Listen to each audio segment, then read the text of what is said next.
The grand chamber of the Galactic Council fell silent as the human delegation entered through the massive doorway. The ambassador from Earth, Diana Brooks, walked with confidence despite being dwarfed by the enormous architecture designed for beings much larger than humans. The council chamber stretched upward for hundreds of feet with floating platforms arranged in concentric circles, each holding representatives from different star systems, some humanoid, many completely alien in form. Tentacled beings shared space with crystalline entities while gaseous life forms hovered in specialized containment fields. All eyes of whatever variety focused on the 5 humans who now stood on the central platform. High Counselor Vextar, a towering insectoid, with compound eyes that shimmered with bioluminescence, leaned forward, his mandibles clicking, and what the human's translator indicated was disapproval. "So these are the destroyers of the Proxima outpost," he said, his voice translated through the neural link. All humans wore the tone dripping with contempt, these primitive beings barely able to achieve faster than light. Travel Diana felt her heart racing but kept her expression neutral. Earth had been accused of destroying an important outpost near Proxima Centauri, killing hundreds of sentient beings. It was a lie, but one that could lead to Earth's quarantine or worse, the complete restriction of human expansion into space. "We are not responsible for the destruction of the Proxima outpost," she said, her voice amplified throughout the chamber. "And we have evidence to prove it." Murmurs rippled through the gathered representatives, some expressing disbelief, others outright hostility. Humans were newcomers to the galactic stage, having achieved FTL travel only 15 years prior. Many established species viewed them with suspicion or disdain. High Counselor Eridu from the aquatic planets of the Sirius system gurgled through her breathing apparatus. "Evidence means little when presented by the accused. You humans think your cleverness will save you, but the Council has already reviewed the matter. Your guilt is all but confirmed." Diana exchanged glances with her team. Marcus Wilson, the military attaché, nodded slightly. It was time for their strategy, the one they had practiced for weeks, knowing this moment would come. "If I may address the Council," Diana said with a calm she did not feel, "I would like to present not just our evidence, but a demonstration. The word echoed through the chamber as representatives conferred with each other in hundreds of languages. The neural translators struggled to keep up with the cacophony. Silence ordered. Vextar, his voice cutting through the noise. "What demonstration could possibly change the facts as we know them?" Diana nodded to Lisa Rodriguez, the team's technology expert, who stepped forward, carrying what appeared to be a simple silver sphere. "This device contains a complete sensory record of the events at Proxima." Diana explained, "Our ships maintain quantum-entangled recording devices that cannot be altered or tampered with, unlike the evidence previously presented to this council." The statement caused another wave of murmurs. Many representatives seemed offended at the implication that the council had been presented with falsified evidence. "Another human trick," said Counselor Gorm of the Volter Confederation, his rocky skin grinding as he shifted in annoyance. "We will not be fooled by your primitive technology." Diana smiled for the first time since entering the chamber with respect. "Counselor, this is not a trick but something else entirely." "Lisa, if you would." Lisa activated the sphere, which rose into the air and expanded suddenly. The entire council chamber was transformed. The representatives found themselves witnessing the events at Proxima Outpost, not as outside observers but as if they were present. They saw the human ships arriving on a peaceful trade mission. They witnessed the sudden explosion that destroyed the outpost. Most importantly, they observed the cloaked vessels that had actually planted the explosives, vessels that belonged to the Targon Collective, a species known for their territorial aggression, especially against newcomers to their region of space. The sensory recording was complete down to the radiation signatures of the weapons used when it ended. The council chamber returned to normal. But the atmosphere had completely changed. "Impossible," sputtered Counselor Malk of the Targon Collective. "This is fabrication, an attack on our honor." High Counselor Vextar raised a limb for silence, his compound eyes fixed on Diana. "How can we verify the authenticity of this recording?" Diana nodded to another member of her team, Dr. Alan Foster, who stepped forward with several data crystals. "These contain the quantum signatures of the recording, which can be verified by your scientists," he explained. "They are impossible to falsify as they exist simultaneously in multiple dimensions." As required by galactic law for admissible evidence, the revelation sent shockwaves through the chamber. Humans were not supposed to possess such advanced technology or understand the complexities of multidimensional quantum recording. Yet here they were not only using it, but offering it as evidence under galactic law. High Counselor Eridu, the aquatic representative who had been so dismissive earlier, now leaned forward with interest. "You claim to understand quantum dimensional recording," she said, her voice now curious rather than hostile. "We do," Diana confirmed, "and we understand much more. The truth is that humans have been studying the technologies of the galaxy for decades before we officially achieved FTL travel. That revelation caused even more commotion. Some representatives stood in alarm, others demanded immediate explanations. Silence," ordered Vexter again, though his tone had changed from contemptuous to wary. Ambassador Brooks, "Please explain." Deanna took a deep breath. This was the moment of truth. The gamble Earth had decided to take, faced with false accusations and possible extinction. 20 years ago, a galactic ship crashed on Earth, she began. "We recovered technology and bodies. We learned we were not alone, and we prepared. In secret, we studied your languages, your technologies, your laws. We knew that as newcomers to the galactic stage, we would face prejudice, perhaps even hostility. So you spied on us," accused Malk of the Targon Collective, his voice angry. "We observed," replied Diana calmly, "and we learned which species might be allies and which would see us as threats. The Targon Collective has a documented history of eliminating competition through false flag operations, usually blaming newly spacefaring races. Data began flowing across the screens positioned around the council chamber. Historical records of similar incidents in Targon space records that had been sealed, but which somehow the humans had accessed. "This is outrageous," shouted Malk, rising from his seat. "How dare you access sealed council records?" actually interjected High Counselor Vextar, his mandibles now clicking in what seemed to be amusement. "They are not accessing sealed records. They are presenting evidence that was submitted to previous council's evidence that was subsequently buried. I recognize these case files." He turned his compound eyes toward the Targon representative. "You have been playing this game for centuries, Malk, and now it seems your past has caught up with you." Diana watched as the mood of the council shifted from hostility toward humans to suspicion of the Targon Collective. It was working better than they had hoped. High Counselor Eridu raised a webbed hand.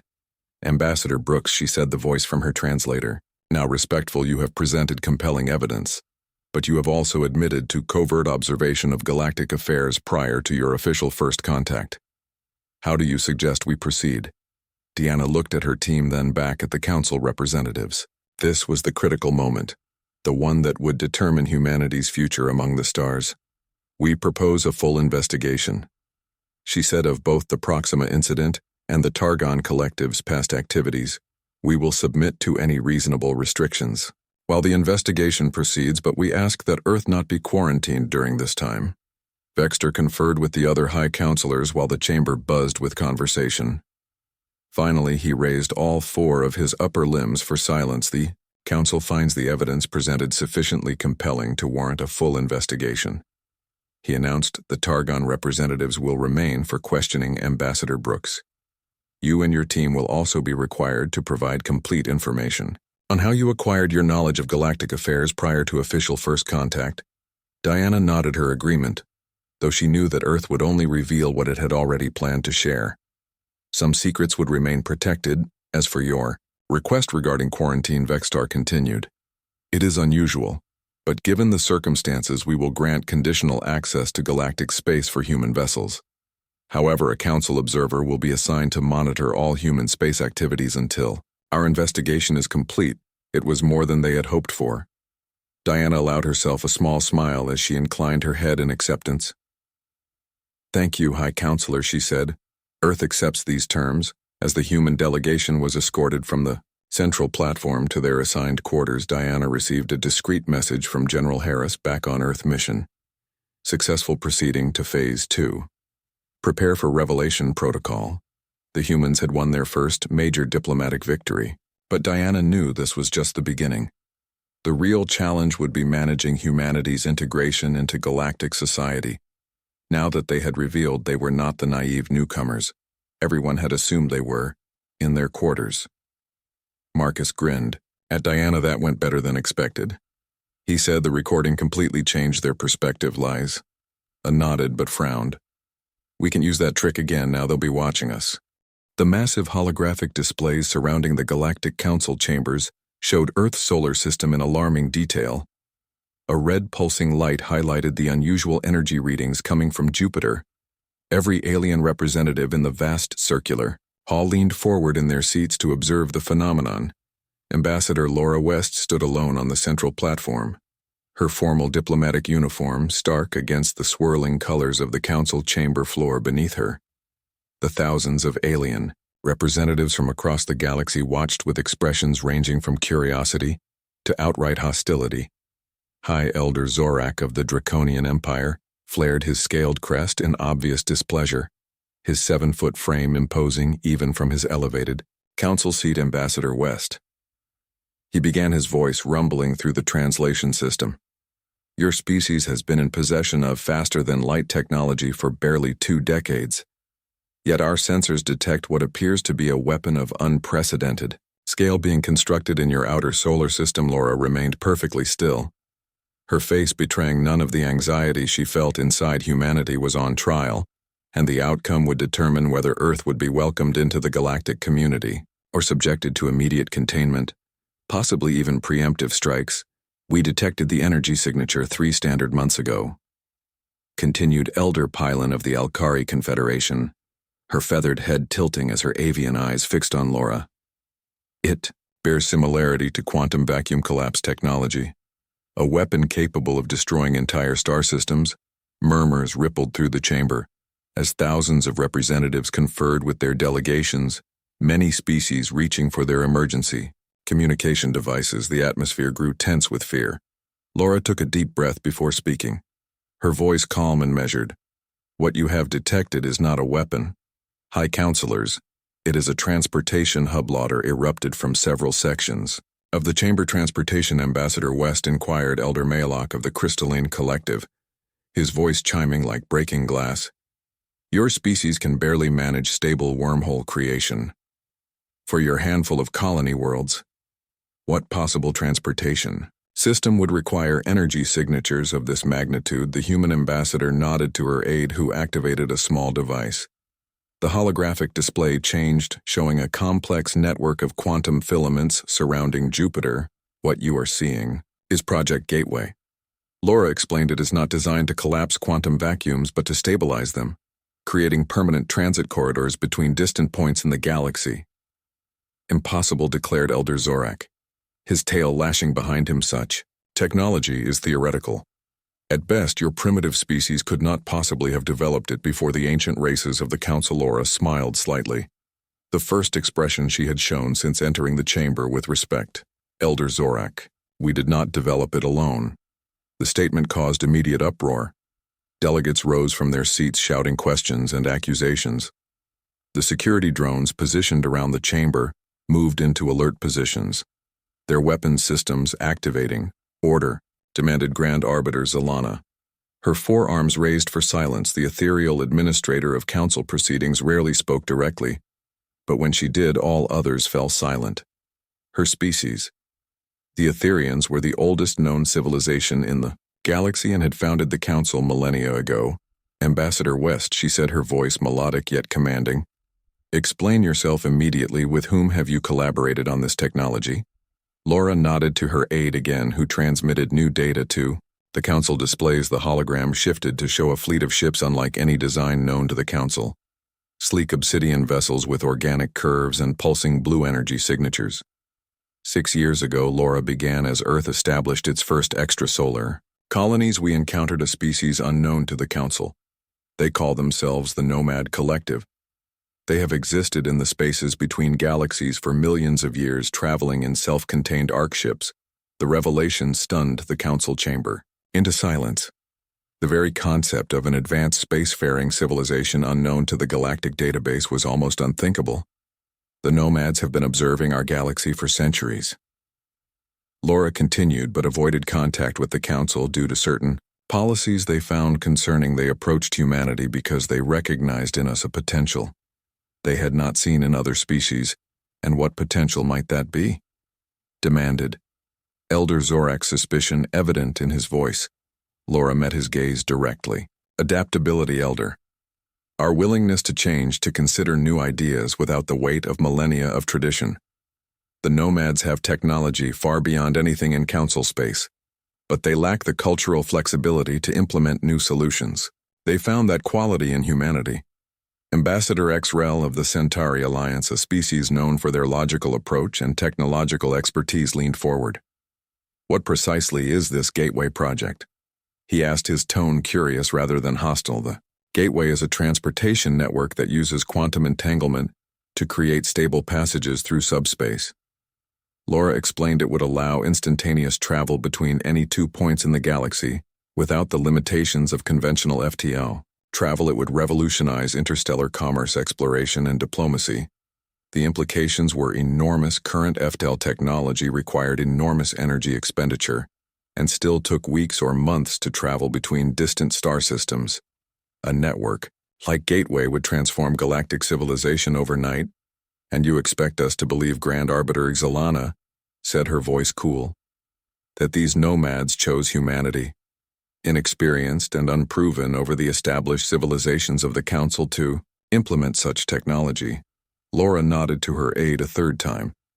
The holographic display changed again, showing historical records of first contact scenarios from across the Council. Hundreds of instances where established species had responded to newcomers with suspicion, quarantine, or exploitation. The nomads observed how the Council treats emerging civilizations. Laura explained they watched as the Volhari were restricted to their home system for 2 centuries because their religious beliefs were deemed primitive. They saw how the Tari were forced to accept technological monitoring because their advancements were too rapid.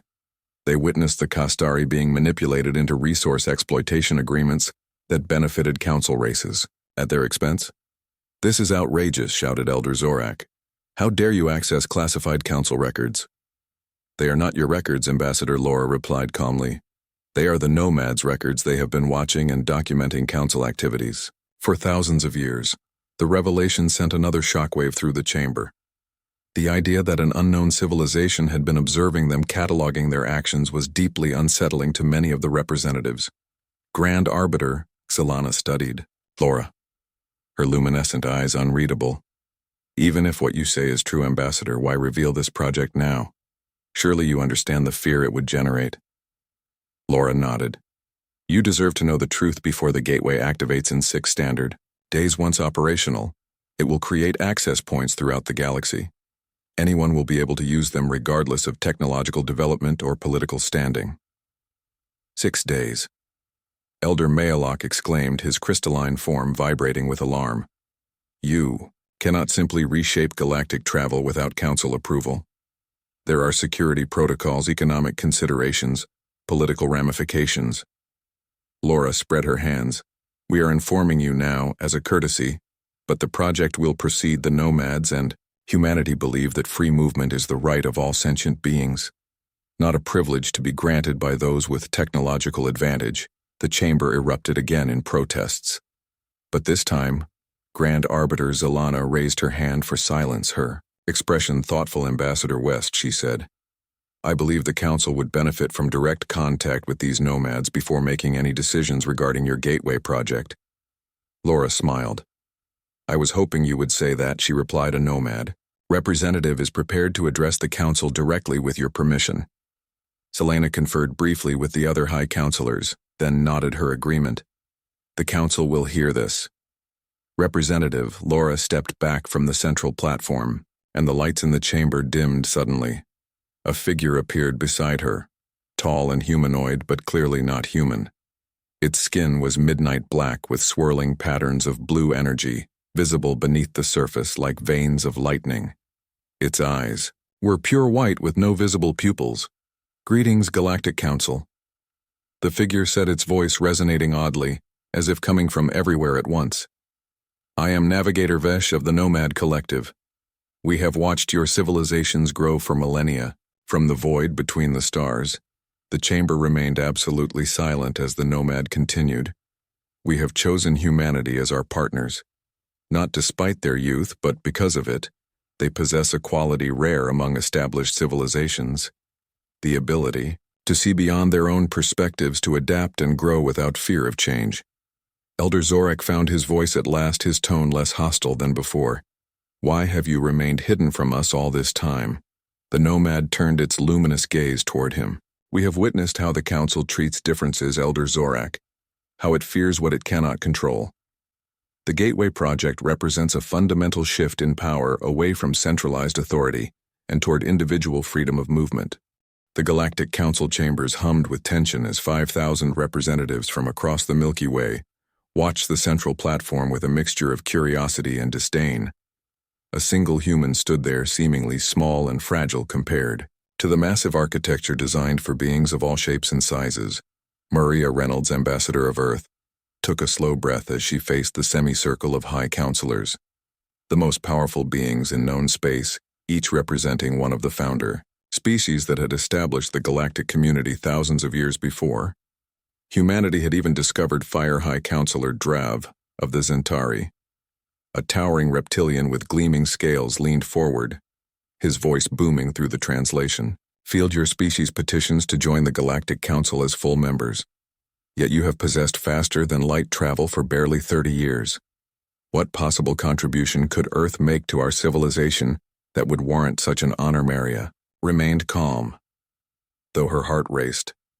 She knew this moment would define humanity's place in the galaxy for centuries to come. "High Counselor, I stand before you, not to claim humanity is your equal in technology or longevity," she began, "but to offer something the Council currently lacks: a unique perspective." Murmurs rippled through the vast chamber as various representatives conferred with their delegations, many making gestures that the human translator indicated were signs of amusement or dismissal. Prospective Counselor Ilaria of the Farron Collective said, her voice melodic, though tinged with mockery. The Farron were a gaseous species that existed in specialized containment fields, their translucent forms shifting in patterns that conveyed emotion as much as their words did. "We have perspective from 5,000 worlds. What could one more add?" Maria nodded to her aide, who activated a small device. Suddenly, the central platform was transformed into a holographic display showing Earth and its surrounding space, particularly a region near Saturn. 3 days ago, our deep space monitoring stations detected an anomaly in the fabric of spacetime near Saturn. Maria explained, "At first we believed it might be a natural phenomenon, but upon closer inspection we discovered this." The hologram zoomed in, showing what appeared to be a tear in space, a jagged line of absolute darkness that seemed to absorb light rather than reflect it. "What exactly are we looking at?" demanded High Counselor Ekron of the Meridian Republic, his crystalline form refracting light as he shifted position. "Our scientists call it a void fracture." Maria said, "A rupture in spacetime that appears to be expanding at an exponential rate. Our calculations indicate that if left unchecked, it will consume our entire solar system within 2 standard weeks and continue expanding throughout this sector of the galaxy." The chamber erupted in alarm, representatives rising from their seats, demanding verification, demanding action. The security drones positioned throughout the chamber moved into defensive formations, sensing the spike in emotional responses. Ordered High Counselor Drav, his powerful voice cutting through the chaos. "Ambassador Reynolds, if what you say is true, why bring this to the Council? Rather than requesting emergency assistance," Maria met his gaze directly. "Because we believe we can seal it." Silence fell across the chamber. Even the usually chattering representatives of the hive species grew still. "Impossible," declared Counselor Zhen of the Illuvian technocracy, his multiple eyes blinking in rapid succession. "Void fractures are theoretical constructs. If they exist at all, they would require energy on the scale of a supernova." To close, Maria nodded to her aide again. The hologram changed, showing a complex device unlike anything the Council had seen before. "This is the resonance cascade inhibitor," she explained, "designed by our science team at the Lunar Research Facility. It works by generating a counter-harmonic field that stabilizes spacetime around the fracture, allowing it to heal naturally." Counselor Zhen leaned forward. His scientific curiosity clearly piqued. "The mathematics for such a device would be beyond your species' current development level." Maria smiled slightly. "True, if we had developed it independently, but we did not." The statement caused another wave of murmurs through the chamber. Suspicion and concern evident in the reactions of many representatives. 6 months ago, continued Maria, we discovered an abandoned station in the Kuiper Belt beyond the orbit of Pluto. It contained technology and scientific data from a civilization unknown to us, or apparently to the Council. Judging by your reactions, the High Counselors exchanged glances, their body language indicating concern. This civilization called themselves the Precursors, Maria said, and from what we could determine, they existed in this galaxy long before any current Council species. Their station contained warnings about these void fractures, about how they had destroyed the Precursors' homeworld and spread throughout their territory. Impossible, declared High Counselor Drav. No civilization predates the founder species of this council. Our records go back millions of years. Maria nodded respectfully. Then perhaps your records are incomplete. High Counselor, the data we recovered suggests the Precursors vanished from the galaxy approximately 12 million years ago, while the Council was formed only 8 million years ago, according to your own historical archives. The chamber grew so quiet that Maria could hear the soft humming of the environmental systems maintaining appropriate conditions for the myriad species present. You claim to have recovered lost technology from an ancient civilization, Counselor Ekron said, his voice skeptical, and used it to develop a solution to a threat that our most advanced scientists consider theoretical. At best. Why should we believe you? Maria gestured to the hologram, which now showed the void fracture in real time, slowly expanding because the fracture is very real, Counselor, and it will not remain confined to human space. We are not here to ask for help. We are here to offer it. High Counselor. Ilaria shifted her gaseous form in what the translator indicated was contemplative movement. If what you say is true, Ambassador, why petition for council membership? Why not simply share this technology freely? Maria took another deep breath. This was the crucial moment, the gamble that Earth Central Command had authorized after weeks of debate. Because this is not the only void fracture appearing in the galaxy. She said, our analysis of the precursor data indicates that these fractures occur in cycles approximately every 12 million years. They begin as isolated incidents but quickly multiply until they threaten all life in the galaxy. We believe the precursors were destroyed by such a cycle, and that a new one is beginning now. Gestured, and the hologram expanded, showing the entire galaxy with dozens of small dark points flickering across its spiral arms. These are potential fracture points predicted by the precursor models. Maria explained most are in uninhabited regions, but several are dangerously close to populated systems, including 3 near-council homeworlds. The revelation sent shockwaves through the chamber, representatives calling urgently to their governments, security protocols activating throughout the massive space station that housed the Council. Earth has developed the means to detect and seal these fractures. Maria continued. But we lack the resources to address them all. We need the Council's cooperation, its fleets, its scientific expertise, and, most importantly, its authority to coordinate a galaxy-wide response. And in exchange, High Counselor Drav said, his voice now serious, you want full Council membership, not just membership. Maria replied, a seat on the High Council itself, equal to the founder species. The demand was unprecedented in Council history.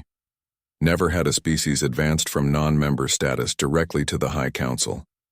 Even the most powerful non-founder species had taken thousands of years to earn such a position. This is outrageous, declared Counselor Zhen, absolutely impossible.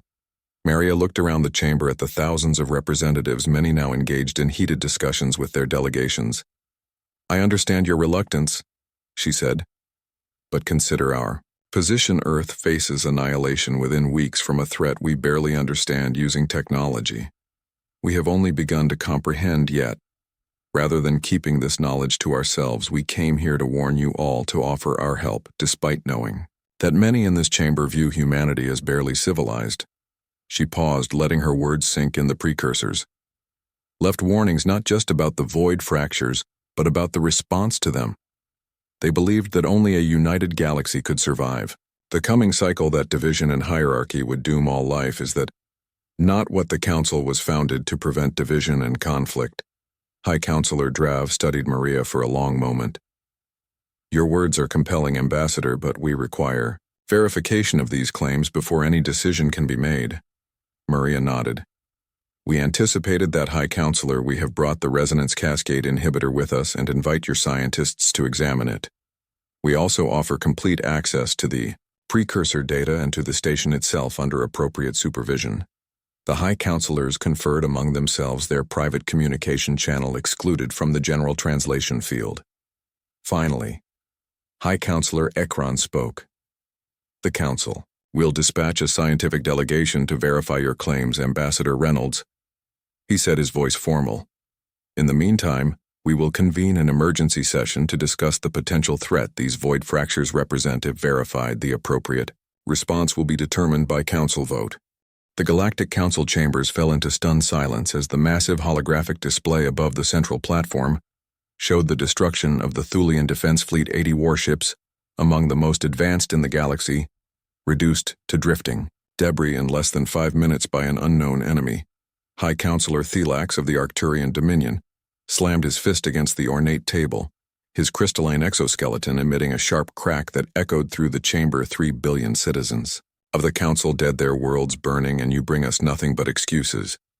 The accusations were directed at General Vask of the Thulian Empire, a proud warrior race known for their military prowess.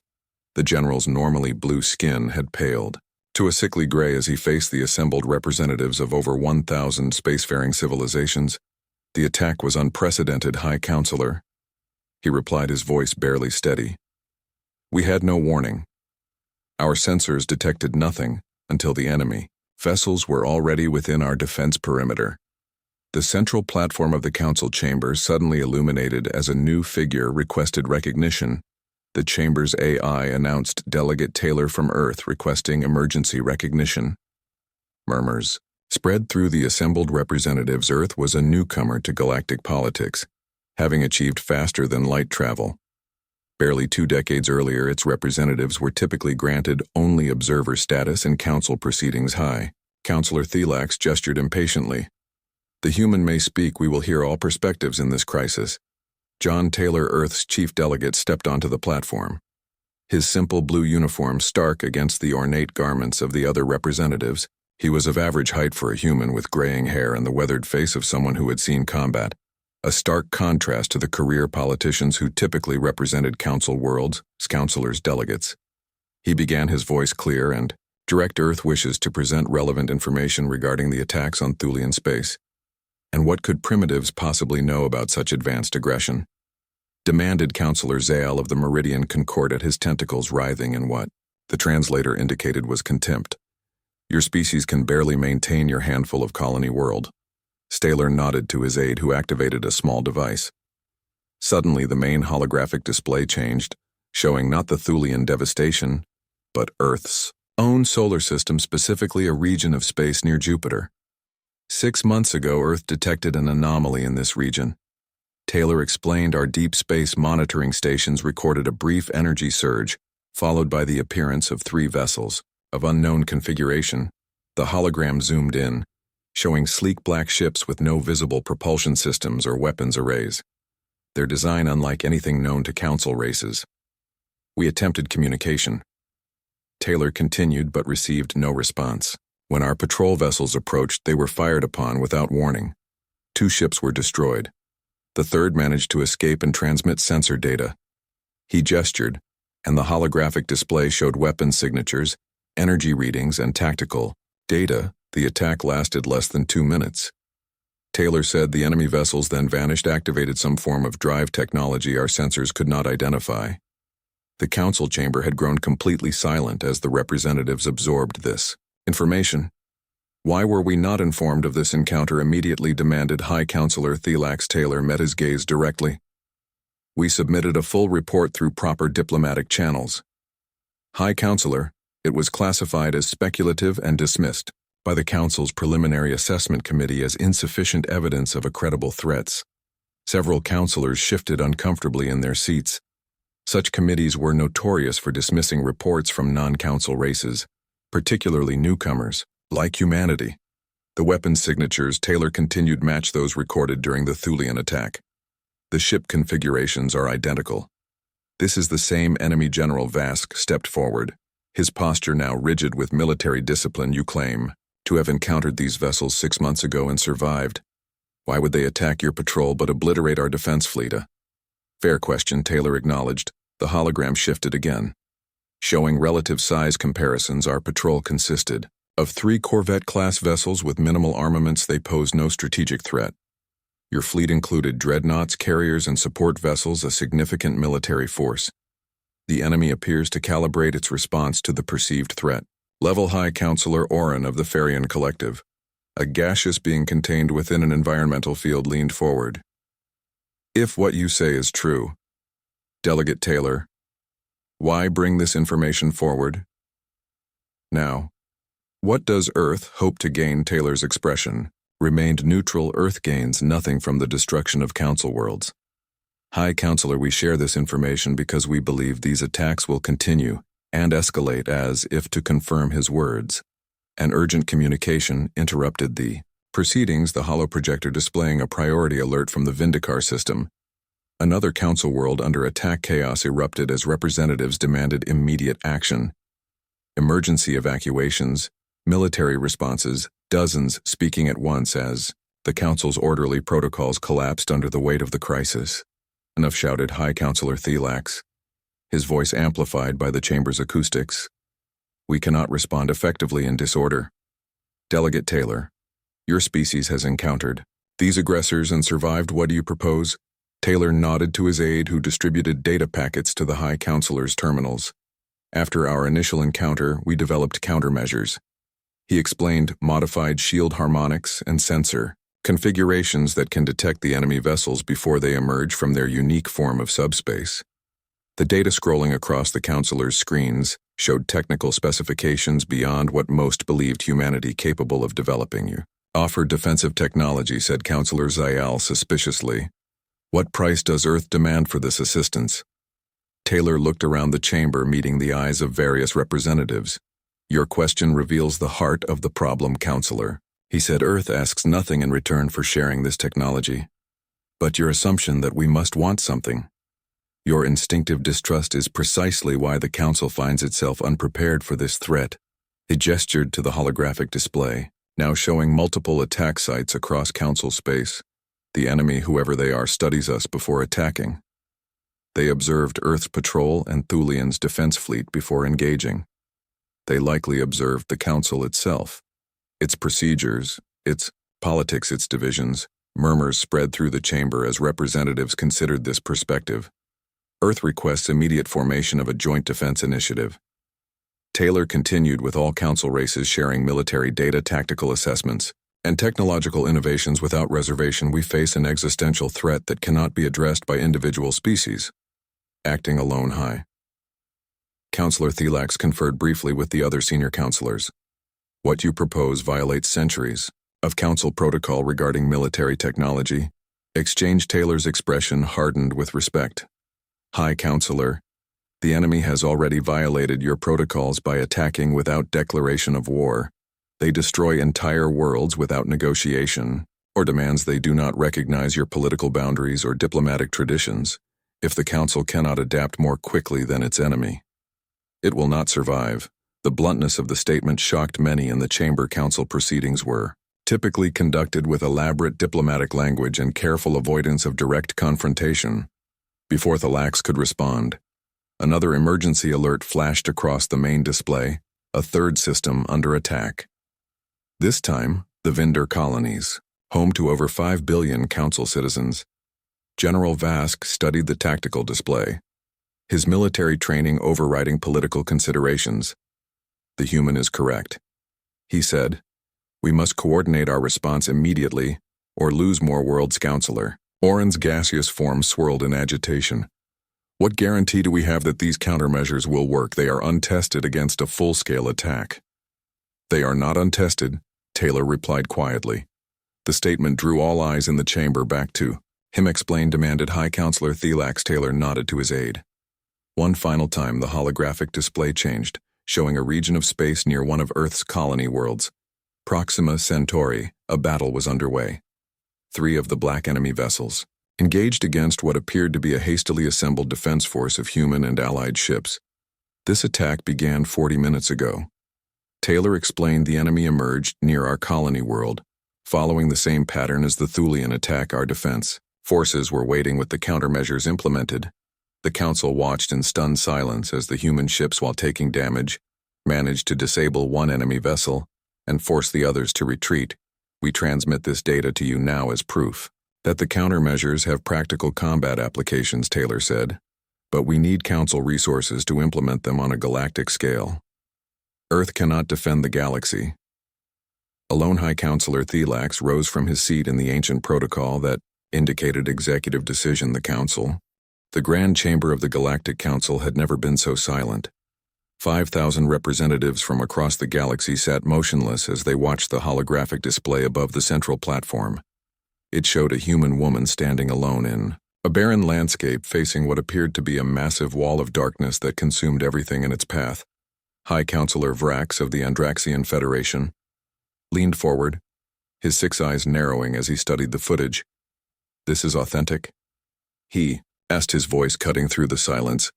Ambassador Kate Bennett of Earth nodded, standing calmly at the center of the platform. "The footage was recorded 3 days ago on Proxima Centauri b, our first colony world." She explained the phenomenon. "You're seeing has been designated a reality collapse zone." The display zoomed in, showing the human woman in more detail. She wore what appeared to be standard environmental gear but carried no obvious weapons as the wall of darkness approached. She removed a small device from her pocket and activated it. Suddenly, a field of blue energy surrounded her. The darkness seemed to flow around this protective bubble, unable to penetrate it. "Impossible," declared Counselor Nex of the Corvid Intelligences, his feathered crest rising in agitation. "Reality collapse is theoretical, a mathematical model. Nothing more, no defense against it should be possible." High Counselor Elira of the Aquatic Voss Confederation raised a webbed hand, her voice bubbling through her translation device. "More concerning, Ambassador Bennett, is why your government waited 3 days to inform the Council of this event. Reality collapse threatens not just your colony, but potentially the entire galaxy." Kate met the Counselor's gaze steadily. "We needed to verify our countermeasure was effective before bringing incomplete information to the Council. We have learned that theory and practice often diverge, especially with phenomena of this magnitude." Another Counselor, Jean of the Crystalline Directorate, shifted his gleaming form. "What exactly is reality collapse in human understanding, Ambassador?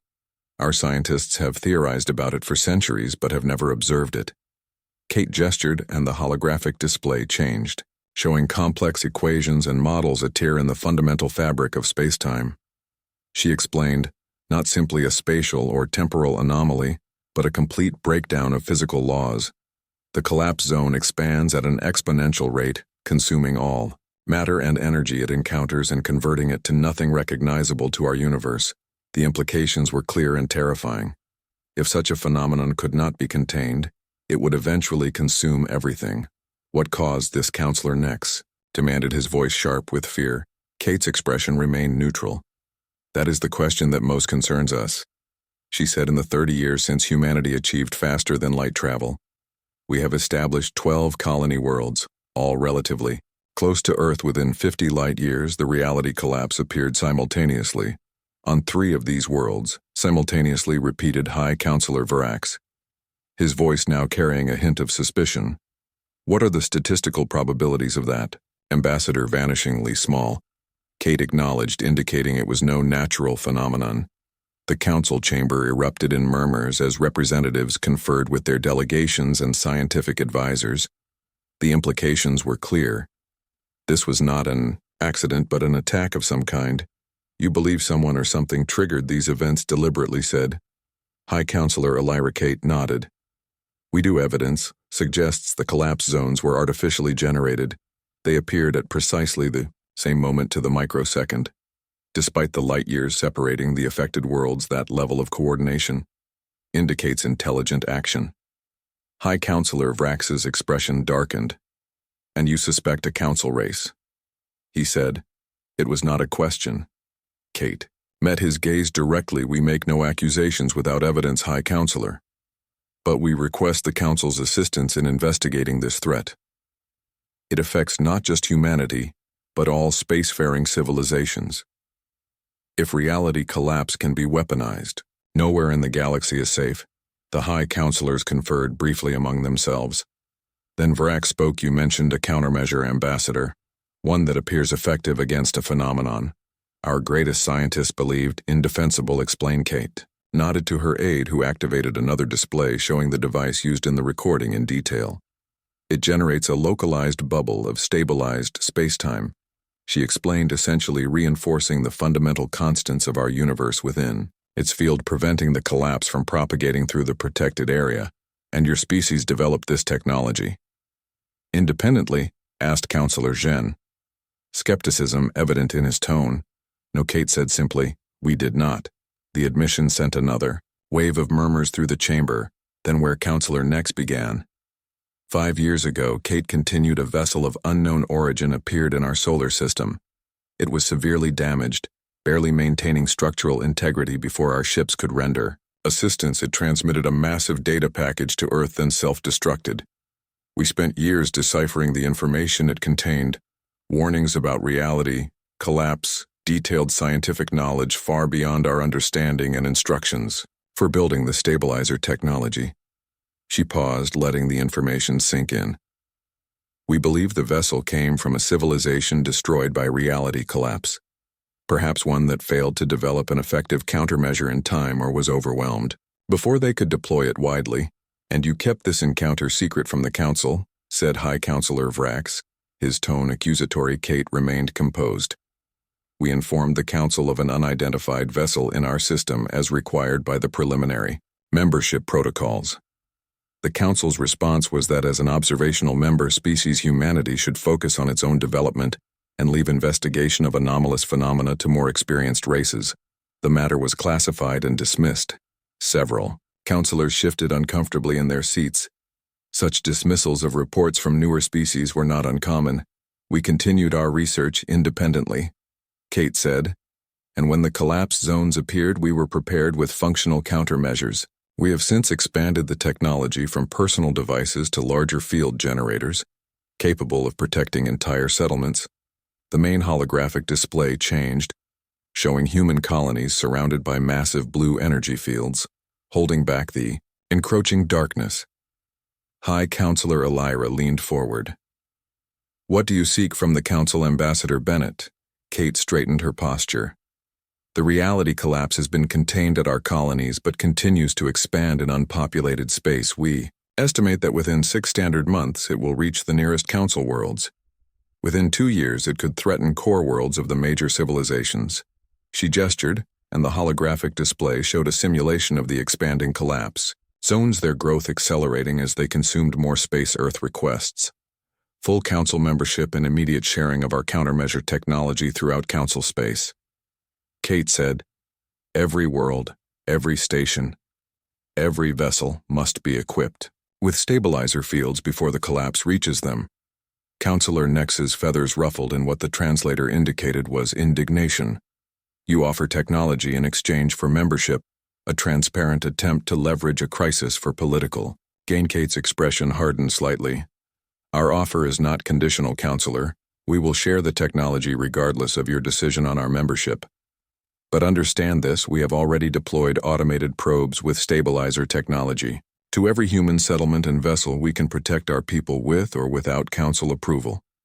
Can you say the same for yours? The bluntness of the statement shocked many in the Chamber. Council proceedings typically involved careful diplomatic language and political maneuvering. High Counselor Vrak studied Kate for a long moment. Ambassador, he finally said, your species has been part of the galactic community for less than 3 decades. Yet you claim to possess technology that could save us from an extinction-level threat. Why should we believe you? Kate nodded to her aide who distributed data packets to the Counselor's terminals. We anticipated your skepticism. High Counselor, the data you're receiving contains the complete scientific principles behind the stabilizer technology, the engineering specifications for construction, and all observational data from our encounter with reality collapse. We invite your scientists to review it immediately. As the counselors reviewed the information, many with increasingly alarmed expressions, Kate continued, we also offer to host a council delegation on Proxima Centauri B, where they can observe the collapse zone and test the countermeasures firsthand. The council chamber was silent as the representatives absorbed the implications of the situation. Finally, High Counselor Vrax spoke. The council will need to deliberate, Ambassador Bennett. Please remain available for further questions. As Kate left the central platform, she was joined by her team who had been monitoring the proceedings from a secure room, Admiral Torres. Her military advisor looked concerned. Do you think they believed you? Kate's expression was grim. They have no choice. The data speaks for itself. Science. Director Peterson shook his head. I'm still not convinced sharing the full specifications was wise. We could have maintained some technological advantage. Kate stopped walking and turned to face her team. We're beyond political maneuvering, Director. This is about survival, not just humanity's but everyone's. If we withheld information and worlds died as a result, how would we be any different from those who may have created the collapse in the first place?